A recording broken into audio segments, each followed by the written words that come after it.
کہ اصل میں ساری یہ خرابیاں جو پیدا ہوتی ہیں، چاہے وہ غیبت ہو، چاہے وہ بد نظری ہو،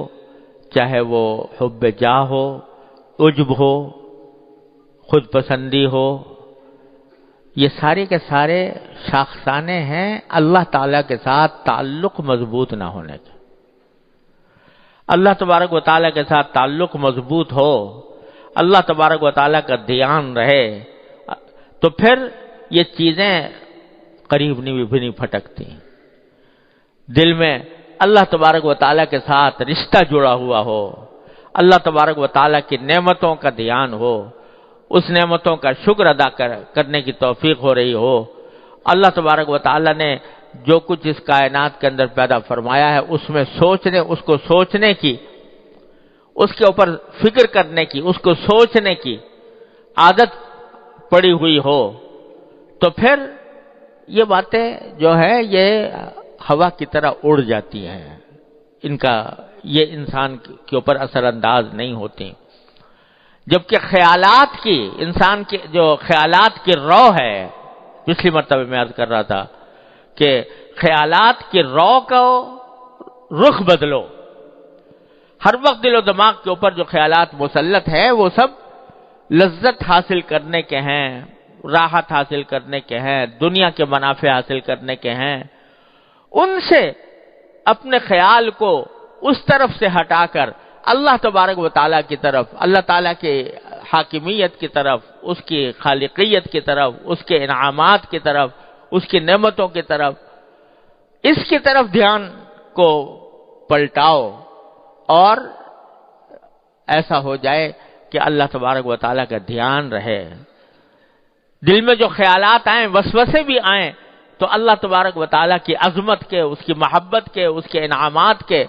وسوسے آئیں۔ اللہم اجعل وساوس قلبی خشیتک و ذکرک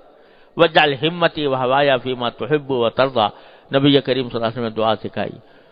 تو جب یہ خیالات کی رو اس طرف پلٹتی ہے،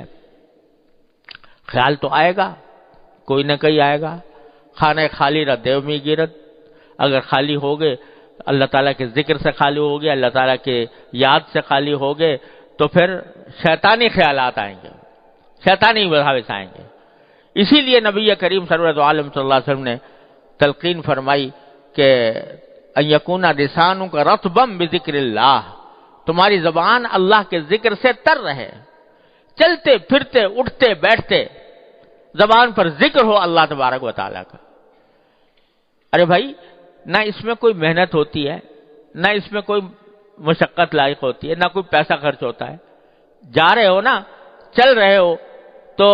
جاتے ہوئے چلتے ہوئے کوئی ذکر زبان پر لے آؤ، کوئی حافظ ہے تو تلاوت کرتا رہے، کوئی درود شریف پڑھ لو، کوئی سبحان اللہ پڑھ لو، الحمدللہ پڑھ لو، لا الہ الا اللہ پڑھ لو، اللہ اکبر پڑھ لو۔ چلتے پھرتے عادت ڈالو کہ زبان اللہ تبارک و تعالیٰ کے ذکر سے تر رہے۔ شروع میں صرف زبان تر ہوگی، لیکن جوں وقت گزرے گا اور عادت پڑے گی تو وہ زبان تر ہونے کے ساتھ ساتھ انشاءاللہ دل بھی اللہ کی یاد سے تر ہوگا۔ بعض لوگ سمجھتے ہیں کہ زبانی ذکر کرنے سے کیا حاصل، زبانی ذکر کرنے سے کیا، جبکہ دل میں اللہ تعالیٰ کا خیال نہ ہو، تو یہ خیال بھی شیطان کا دھوکہ ہے۔ یہ پہلی سیڑھی ہے، اگر یہ سیڑھی نہیں چڑھو گے تو آگے کی منزل پر تک بھی نہیں پہنچ سکتے۔ تو شروع میں زبان ہی کو تر رکھو اللہ تبارک و تعالیٰ کے ذکر سے، چلتے پھرتے اٹھتے بیٹھتے زبان پر اللہ تعالیٰ کا ذکر ہو، تو رفتہ رفتہ یہ بھی ہونے لگے گا کہ بھئی سبحان اللہ تو پڑھ رہا ہوں، الحمدللہ تو پڑھ رہا ہوں، لیکن الحمدللہ کیوں کہہ رہا ہوں کہ ساری تعریفیں اللہ کے لیے ہیں، کیوں کہہ رہا ہوں کہ اللہ تعالیٰ پاک ہے ہر چیز سے؟ تو ذہن اس طرف جانے لگے گا کہ دیکھو اللہ تبارک و تعالیٰ کی یہ پھیلی ہوئی کائنات ہے، اس میں اس کے تجلی کے مظاہر نظر آ رہے ہیں، اور یہ جو کچھ کائنات میں ہو رہا ہے اسی کے حکم سے ہو رہا ہے، اسی کی مشیت سے ہو رہا ہے، وہی کارساز ہے، وہی ملک کی مشکل کشا ہے، وہی حاجت روا ہے۔ یہ خیالات پر رفتہ رفتہ آنے لگیں گے، اور پھر یہ ہو جائے گا کہ آدمی کو چلتے پھرتے بھی اور اٹھتے بیٹھتے بھی اللہ تبارک و تعالیٰ کی یاد اس کے دل میں ہوگی، اس کی نعمتوں کے اوپر شکر ادا کرنے کا جذبہ ہوگا۔ تو ایک وقت ایسا آ جاتا ہے کہ پھر دوسرے خیالات کم پڑ جاتے ہیں، کم ہوتے ہوتے ختم ہو جاتے ہیں۔ ہمارے حضرت فرماتے تھے، حضرت عارفی قدس اللہ تعالیٰ سر، حضرت حکیم الامت رحمۃ اللہ علیہ کا یہ قول نقل فرماتے تھے کہ اب تو کچھ ایسا ہو گیا ہے کہ جیسے یوں کہہ رہے ہیں کہ اب یہ کر لو، اب یہ کر لو، اب یہ کر لو، یعنی اللہ تبارک و تعالیٰ کی طرف دھیان کی ایک صورتحال پیدا ہو گئی ہے کہ قدم قدم پر ایسا لگتا ہے کہ اللہ تبارک و تعالیٰ یوں فرما رہے ہیں کہ ایسا کر لو۔ تو ہر وقت اللہ تعالیٰ کے ساتھ ذات سے تعلق مضبوط ہو جاتا ہے۔ حضرت فرماتے ہیں کہ حضرت بیماری کے عالم میں جو مرض وفات تھا اس میں آنکھیں بند کیے ہوئے لیٹے رہتے تھے، تو اس حالت میں کبھی کوئی آدمی آ کے کوئی دوا کے لیے کوئی بات کہہ دی یا کوئی ایسی، تو کبھی آپ مختصر جواب دیتے۔ جب زیادہ دیکھا کہ لوگ اس طرح کر رہے ہیں تو ایک مرتبہ فرمایا، کیوں ایک مشغول آدمی کو تنگ کرتے ہو، کیوں ایک مشغول آدمی کو تنگ کرتے ہو؟ حالانکہ بظاہر دیکھنے میں تو مشغول کچھ بھی نہیں، بستر پہ پڑے ہیں، آنکھیں بند ہیں، ہاتھ پاؤں چل نہیں رہے، لیکن فرمایا کیوں ایک مشغول آدمی کو تنگ کرتے ہو؟ تو مشغول کاہے سے ہیں؟ مشغول ہے اللہ تبارک و تعالیٰ کے ذکر سے، اس کی فکر سے، اس کی یاد سے۔ تو اللہ تبارک و تعالیٰ اپنے رحمت سے اپنے ذات کے ساتھ یہ تعلق عطا فرما دے تو پھر یہ سارے جو جھنجٹ ہیں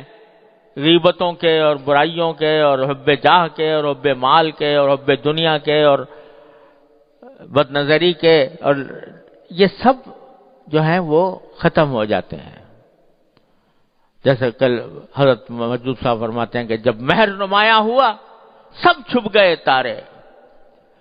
جب مہر نمایاں ہوا سب چھپ گئے تارے، تو مجھ کو بھری بزم میں تنہا نظر آیا۔ تو پھر یہ ساری کائنات میں ایک ہی جلوہ نظر آتا ہے، وہ ایک ہی چیز، ایک ہی جلوہ نظر آتا ہے، انسان کے سامنے پھر کوئی اور چیز نہیں رہتی، اللہ تبارک و تعالیٰ ہی کا جلوہ، اللہ تعالیٰ ہی کا ذکر، اسی کی یاد، اسی کی فکر، اسی کی نعمتوں کا شکر۔ اور اگر کوئی تکلیف بھی پہنچی ہے، اگر کوئی تکلیف بھی پہنچی ہے تو اس تکلیف کے اوپر بھی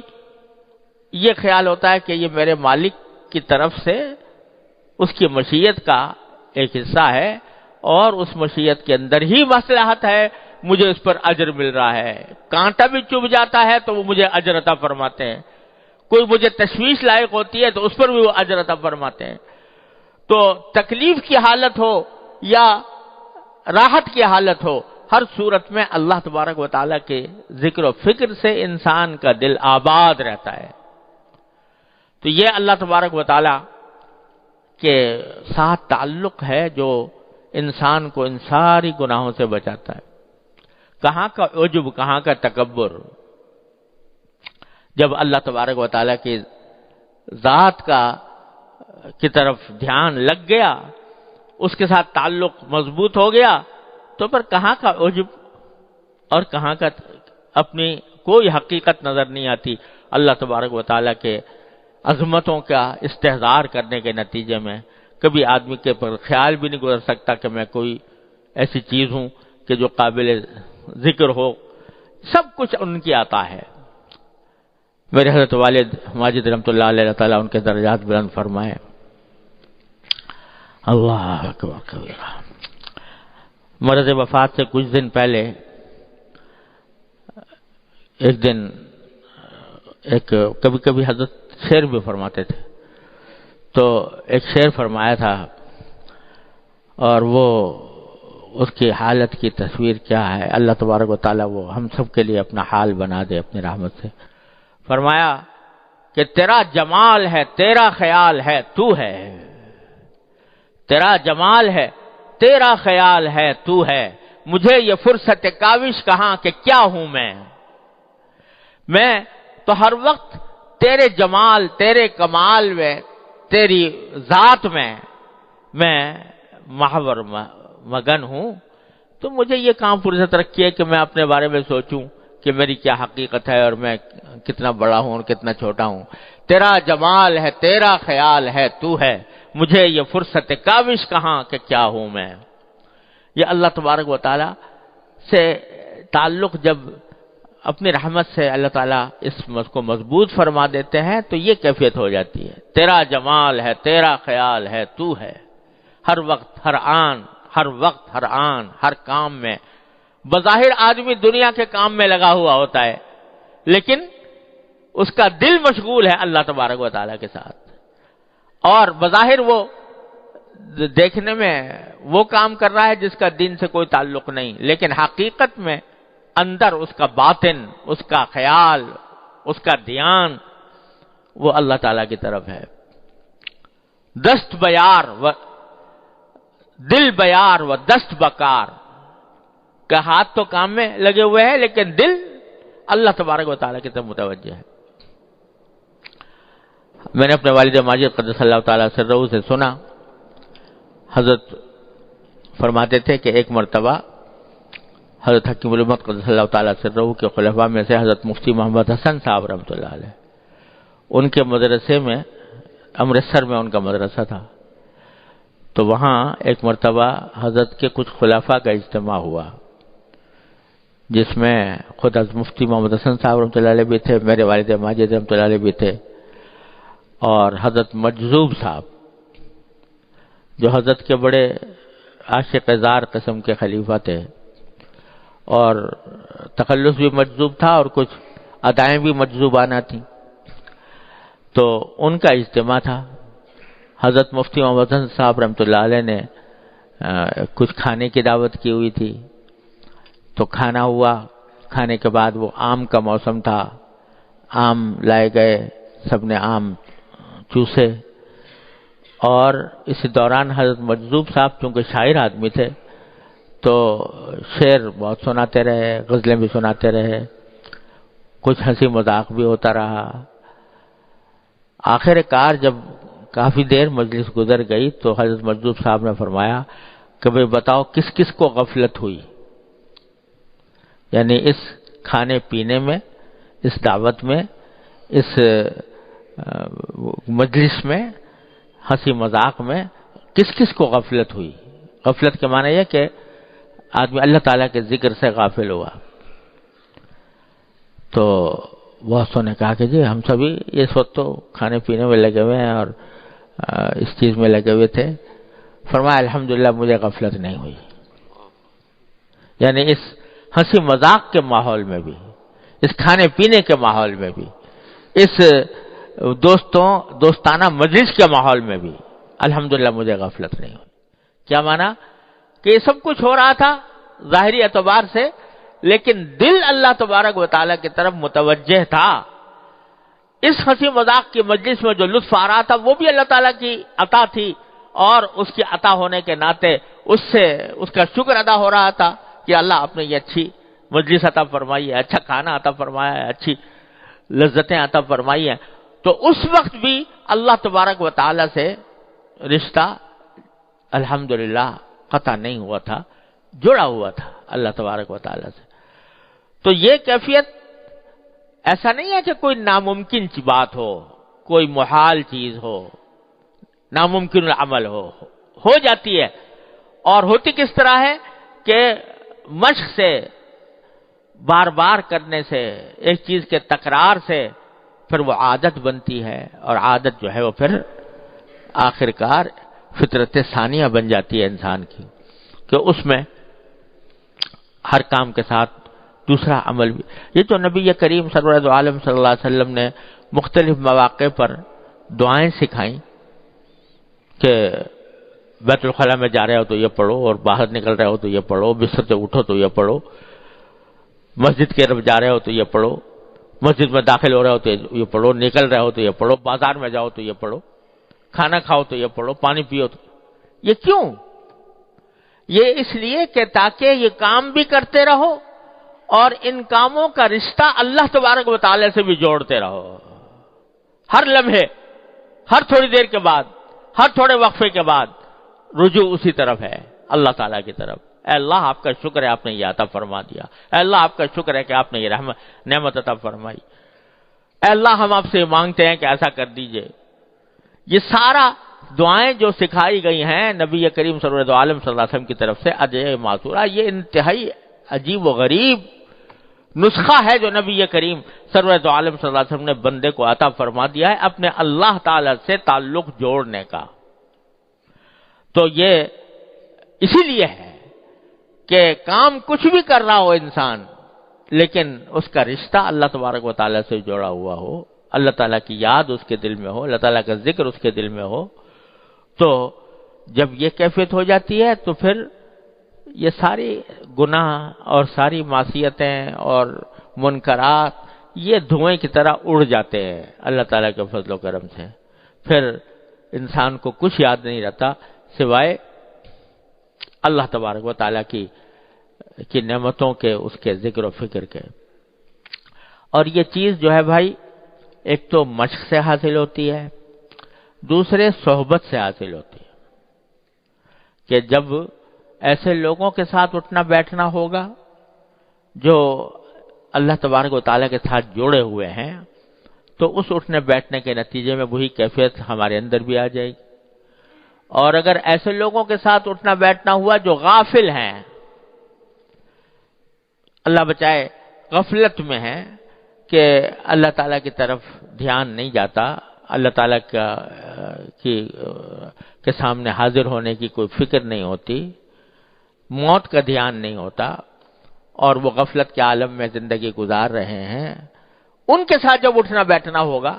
ان کے ساتھ ہر وقت کی نشست و برخاست ہوگی، تو پھر وہی غفلت ہمارے اندر بھی آئی۔ صحبت کا انسان کے اوپر بہت اثر پڑتا ہے، لہذا اٹھنا بیٹھنا بھی ایسے لوگوں کے ساتھ ہو، مجلسیں ایسے لوگوں کے ساتھ ہوں جو یہ حضرت صحابہ کرام رضی اللہ تعالیٰ عنہ کے بارے میں حدیث میں آتا ہے کہ وہ جب ایک صحابی دوسرے صحابی سے ملتے تو فرماتے اجلس بنا نؤمن ساعتن، آؤ ذرا ہمارے ساتھ بیٹھ جاؤ، کچھ دیر ایمان کی بات کر لیں، کچھ دیر ایمان کا عمل کر لیں۔ تو یہ اس لیے کہ یہ مجلسوں کا اور انسان کی صحبت کا انسان کے اوپر بہت زیادہ اثر پڑتا ہے۔ تو ایسے لوگوں کی صحبت اختیار کرنے کی ضرورت ہے کہ جن کو اللہ تبارک و تعالی نے جن کا رشتہ اپنے سے جوڑا ہوا ہے، اور جتنی صحبت زیادہ ہوگی اتنا ہی وہ رنگ اپنے اندر بھی پیدا ہوگا۔ تو اور دوسرے مشق کرنے سے کہ اکثر و بیشتر جو اپنے ارد گرد چیزیں نظر آ رہی ہیں اس میں جو نعمتیں اللہ تبارک و تعالیٰ کی سامنے آ رہی ہیں، ان کے واسطے سے اللہ تبارک و تعالیٰ کا شکر ادا کیا جائے، اس کا دھیان کیا جائے کہ دیکھو میرے مولا نے میرے لیے کیا کچھ مہیا کر رکھا ہے۔ تو بس اس طرح رفتہ رفتہ انسان کے اندر یہ صفت آنے لگتی ہے۔ اور یہ بھی عرض کر دوں، ہمارے حضرت والا فرمایا کرتے تھے کہ یہ صفت ان دو عملوں سے، یعنی ایک صحبت سے اور دوسرے مشق سے آتی ہے، لیکن اس طرح آتی ہے کہ غیر محسوس انداز میں آتی ہے، یعنی وہ ترقی ہوتی ہے لیکن ترقی جو ہے وہ بعض اوقات پتہ نہیں چلتی، لیکن جب آدمی لگا رہتا ہے تو وہ ترقی ہوتی ہے۔ اور اس کی مثال حضرت یہ دیا کرتے تھے کہ جیسے ایک بچہ ہے،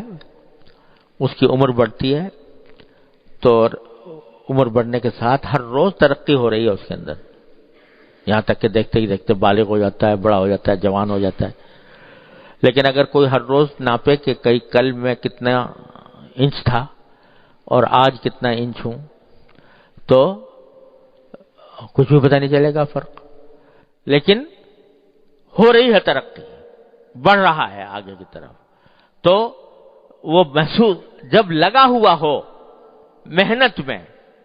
کوشش میں، الذین جاہدوا فینا میں داخل ہو اور کوشش میں لگا ہوا ہو، تو پھر ترقی ہوتی ہے، اگرچہ اس کو محسوس نہ ہو، اور اگر محسوس نہ ہونا ہی اس کے حق میں رحمت ہے، کیونکہ اگر محسوس ہونے لگے بہت زیادہ تو اللہ بچائے کبھی خود پسندی میں مبتلا ہو جائے، لہذا وہ محسوس نہیں ہوتا، لیکن ہوتا ہے، ترقی ہوتی ہے، جیسے کہ ایک بچہ ترقی کر کر کے جوان ہو جاتا ہے، اسی طرح یہ بھی ہوتا ہے، بشرطے کہ راستہ سیدھا ہو، راستہ سیدھا ہو اور اس راستے کے اوپر انسان اپنی کوشش نہ چھوڑے تو اللہ تبارک و تعالیٰ فضل و کرم فرماتے ہیں، ترقی ہوتی ہے۔ اور اس وجہ سے جب آدمی سیدھے راستے پر چل رہا ہو، قدم بڑھا رہا ہو، یا کم از کم قدم بڑھانے کا پورا ارادہ کیے ہوئے ہو، تو مایوسی کا کوئی وجہ نہیں ہے، مایوسی کی کوئی وجہ نہیں ہے۔ برصراط مستقیم ہے اے دل کسے گمراہ نے، جب صراط مستقیم پر آ گئے، چلنا فی الجملہ شروع کر دیا، تو اب اس صراط مستقیم پر کوئی شخص گمراہ نہیں ہوتا، مایوسی کچھ نہیں، رفتہ رفتہ اللہ تبارک و تعالی انشاءاللہ منزل تک پہنچا دیں گے۔ اللہ تعالیٰ کی رحمت سے یہ امید رکھنی چاہیے۔ اللہ تعالیٰ ہم سب کو اس کی توفیق عطا فرمائے۔